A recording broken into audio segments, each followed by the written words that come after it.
Hello everybody, welcome back. Question 19 is about rotation, about bicycle rolling without slipping. So when these two wheel rolls, okay,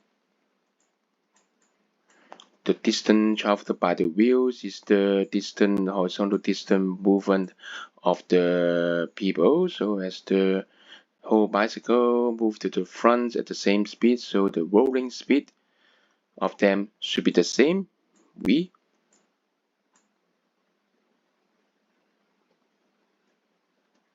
So they have the same v. So what is the acceleration of x over acceleration of y? What is this acceleration?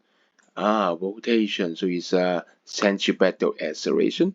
So remember, a equals v squared over r equals omega squared r. So which one should you use this time? Same speed. So use the first one because the numerator is constant. So a is inversely proportional to 1 over r. So look at here is about x over y. So the ratio is ax over ay.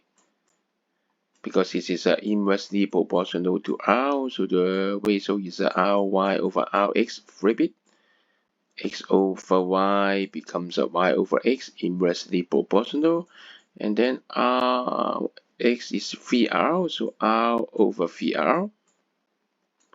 After cancellation, what is the answer? Well done. 1 over 3. So the answer is B. Good job.